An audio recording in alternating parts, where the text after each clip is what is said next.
Today at AB Europe we've been joined by James Mylne, who's a registered veterinary surgeon with over 40 years experience in breeding tups, to discuss pre-breeding checks to ensure that rams are fertile and ready to work to ensure a successful breeding sheep flock.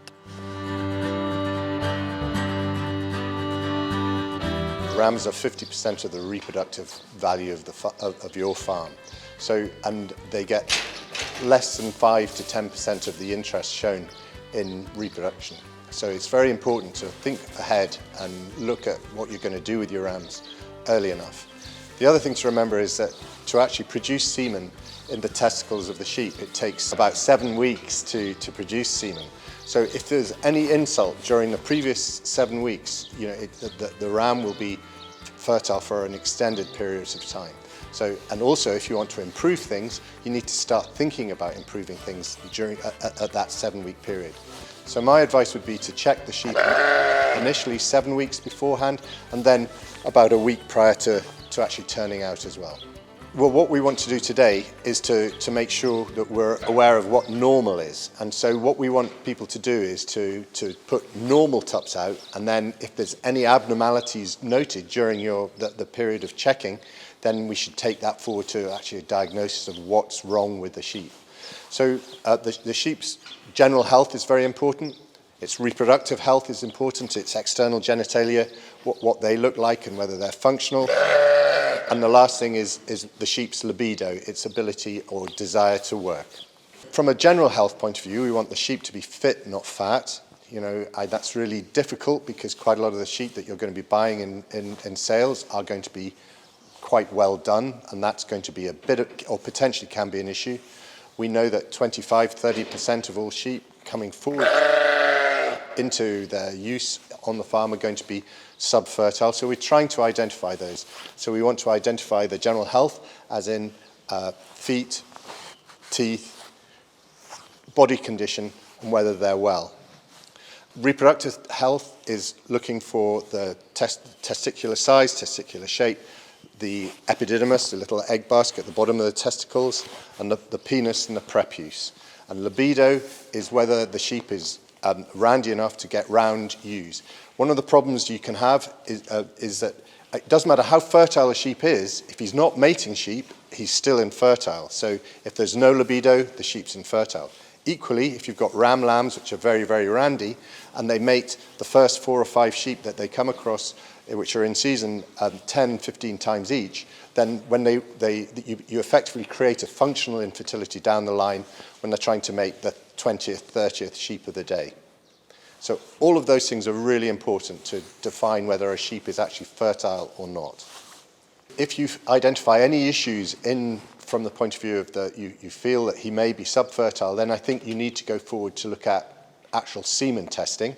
But I think the majority of rams, if we're looking at structural,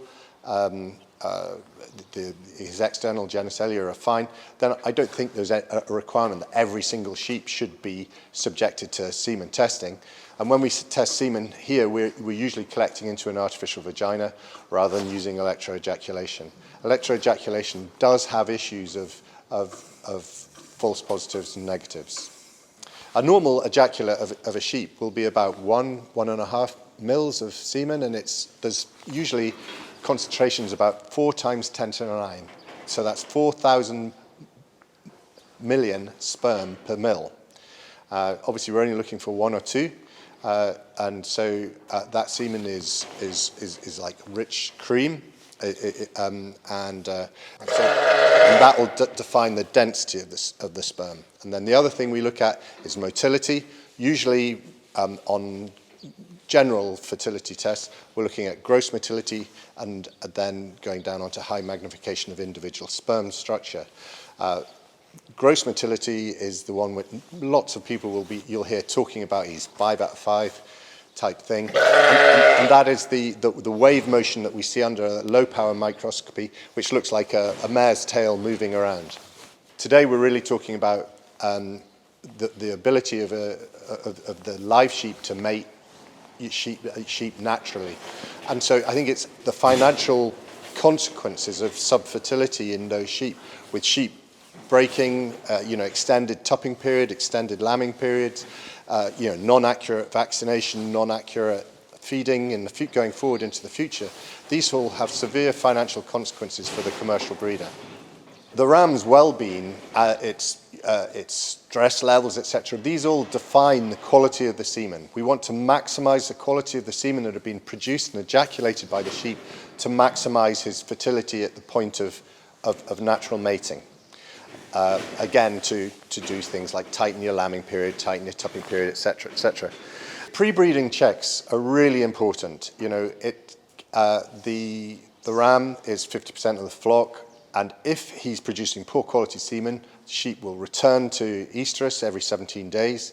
You'll get an extended lambing period. It's very important to try and identify these sheep which are subfertile before we turn them out. And it's quite easy to do.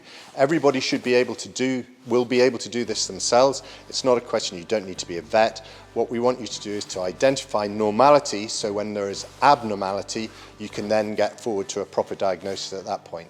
I don't think anyone needs to be looking at every single, well, I think the farmer needs to be looking at every single ram, but there is no way that a vet needs to be looking at every single ram. What we need to do is to identify the ones which are outside the normal range, and then we can get to identify these sheep so they don't go out and muck up your tupping time. In our examination of the external genitalia, here we've got a Beltex. We have breed difference in all breeds. You've got the cod here has slightly less neck than normal, but we normally want a good neck. We're looking for some symmetry in the testicles. So we're looking for a scrotal circumference in a ram of over 30 centimeters, and a shearling and older, more than 32. We want to measure the tone of the testicles, and then coming through into the epididymis. You can see there's an epididymis here, that's the little egg basket on the end, and then the testicles should be freely movable and they'd have reasonable tone. Then we're looking forward at the penis of the sheep itself. Steady, man, steady. And we can usually just freely, if the sheep moves his head forward and bends over, you can usually exteriorize his penis. And what we're looking for is no sort of things like ORF. Going forward there is his glans penis, and then little vermiform appendage here. So that's a little worm at the end of the penis, and that needs to be nice pink colour and no discoloration. If you've got things like urolithiasis, that will colour. The prepuce here is a really common place to get ORF and things like that, and all of those things will cause pain and interfere with the sheep's ability to mate. So we're looking for symmetry, tone, the epididymis at the end, and freely movable penis within the prepuce and the vermiform appendage. So that's a normal Beltex ram.